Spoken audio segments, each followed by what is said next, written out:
Ako ay isang financial literacy advocate at isa rin pong life coach. Ang ating paksa may kinalaman po sa work-life balance. Good morning po, Sir Anthony, si Xander po at si Angel. Good morning po! Hello, good morning, Rajaman Sander and Rajaman Angel. Magandang umaga sa ating mga tagapakinig. Opo. Good morning. Good morning, sir. Ano po yung tips natin para po mapanatili ang healthy work-life balance kahit na napaka-demanding na ating trabaho? Yes, work-life balance. Napakahalaga niyan ngayon, and I think all the organizations yan yung target ngayon kasi bukod sa trabaho, kailangan din nating ma-maintain ang mental health, physical health, well-being. So ang tip natin dyan really is to make sure that with our busy schedules, we still find time to actually do things that we love to do. Malaking bagay na. Kasi not most of the time naman ang ginagawa natin yung passion natin eh. Yes. Marami tayong bagay na gagawin. Not because that's our passion. It's because yan ang kailangan natin gawin because we need to earn for our family, for our kids, for our own selves. So ang magiging tip ko lang dyan sa mga katulad nating busy sa trabaho is to always revisit your heart. Ano ba yung gusto mo talagang ginagawa? And sa dami ng option ngayon na pwede mong i-practice, kung ano yung nagpapasaya sa'yo, always stay connected with your real passion. Nabanggit niyo po yung passion and then yung kung ano yung makapagpapasaya sa'yo. Practical po bang sundin pa rin ang iyong dream job? Kung halimbawa meron ka ng kasalukuyan mong trabaho, ito yung bumubuhay sa family mo, pero hindi ito yung dream job ko eh. Gusto mo talaga. Oo, pwede po bang yung shift to your dream job or parang stay ka na lang dyan kasi yan ang bumubuhay sa inyo? Napakalapit ng topic na to sa akin kasi my real passion is really media, broadcasting, pagsusulat, yan talaga yung una kong trabaho for 4 years.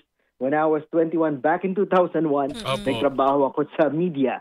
But at the same time, kinailangan kong talikuran yung passion ko because I found something that I think can actually provide for the family. So I stayed in that job. And eventually, minahal ko na rin yung trabaho. So it's okay to stay kung saan ka dinala ng mga paa mo at kung ano ang hinanap mo para ma-sustain yung pangangailangan ng pamilya. Because eventually, mamahalin mo rin yan eh. Why wouldn't you love something na nagpo-provide sa pamilya mo, yes. Diba? Why wouldn't you love something na nagpapa-ease ng mind mo when it comes to providing to your family?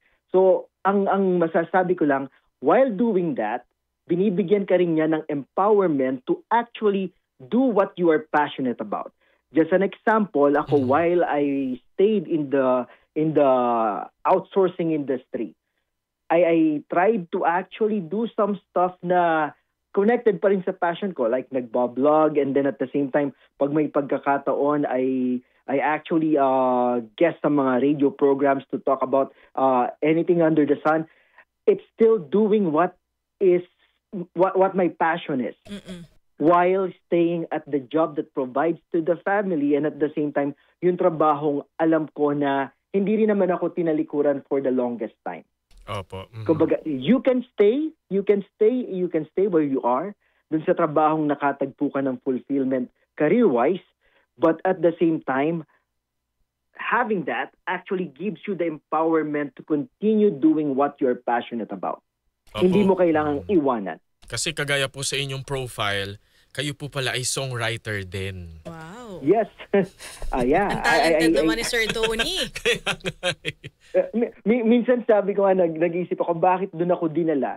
Bakit doon ako dinala ng mga pa ako sa trabahong technical, people management and whatnot, when in fact yung talents ko, yung skills ko, nasa media, nasa performing, yes. Nasa art. Pero minsan dadalhin ka doon sa challenge, sa bagay na challenging para sa iyo, para ma-test mo ang sarili mo what your potentials are. Kumbaga, magugulat ka na lang, masusurprise ka na, kaya mo rin palang gawin to. So do not be afraid to actually go somewhere that's a territory na hindi familiar sa iyo. Okay lang 'yon. Explore, and then you will find some fulfillment, or at the same time baka nga doon ka talaga nakalaan. Oo. So never be scared of the unknown. Apo. Sir Tony, payo naman natin sa mga Gen Z, ano? Paano natin malalaman kung tama pa ba yung ating career path or kailangan na po ba tayong mag-shift to another? Okay.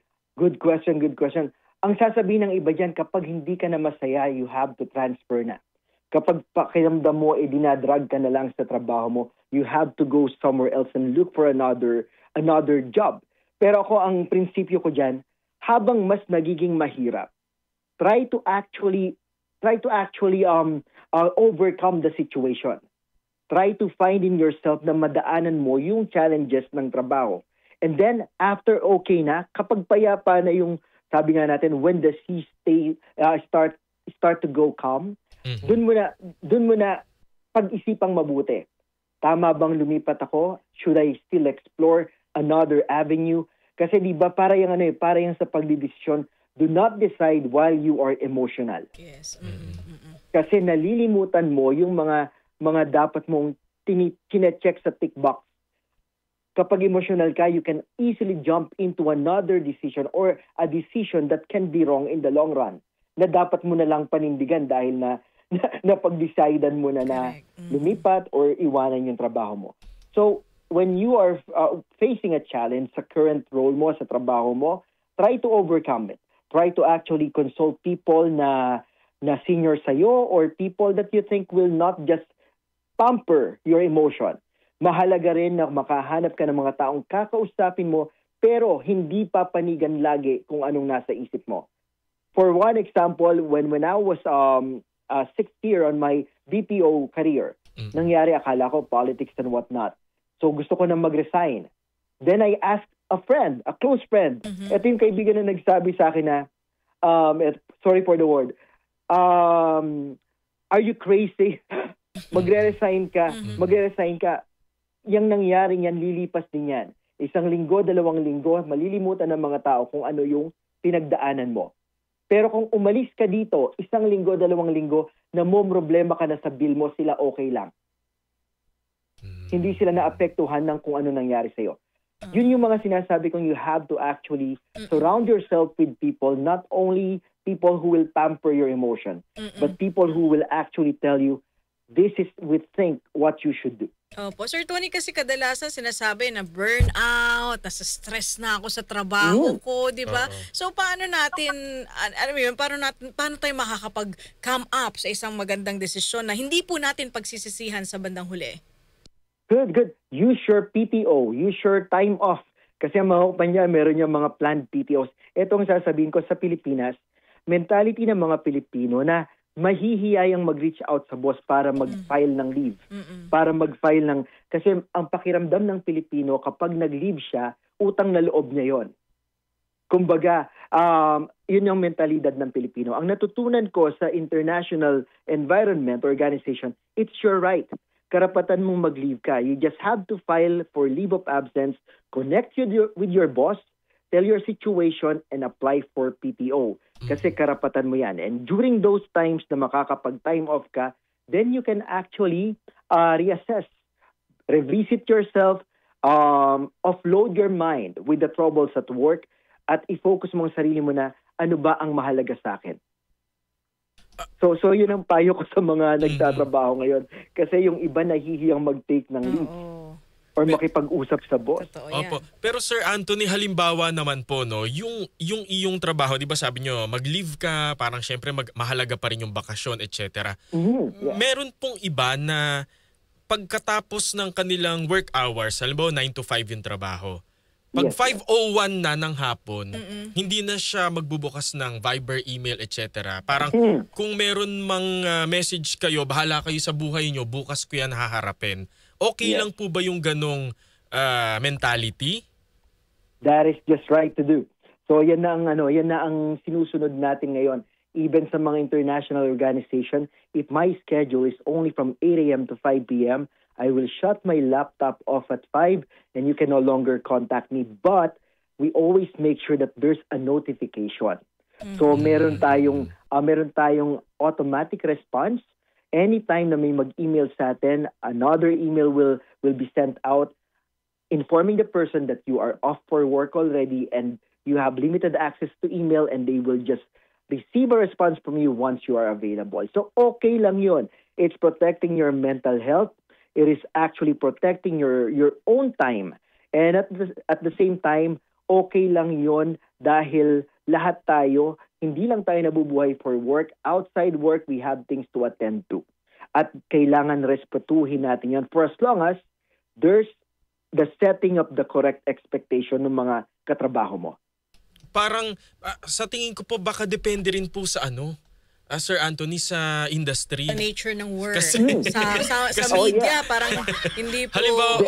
Halimbawa sa media, baka lang po merong tanong yung kasunod mong reporter. Karelyebo mo. Oo, karelyebo. Baka po pwedeng sa ganung part, medyo syempre re-respond ka rin naman kahit kaunti.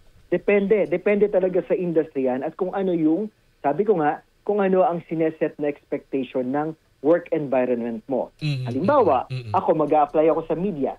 I need to set my expectation to na this work can become 24/7 by nature.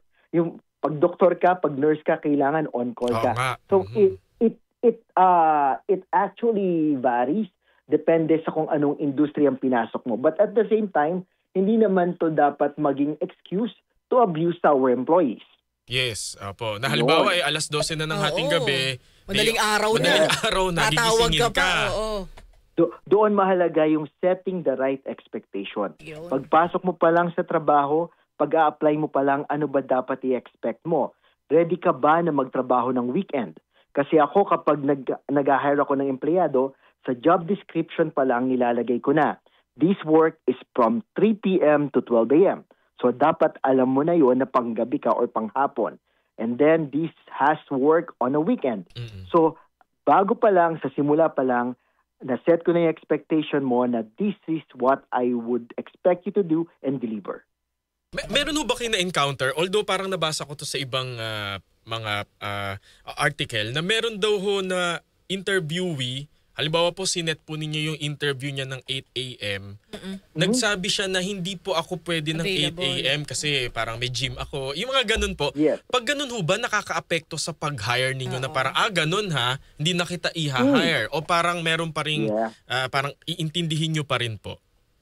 Yep. Yung mindset na sinabi mo na, ganun ha, ayaw mong, hindi ka available. That's a very traditional mindset.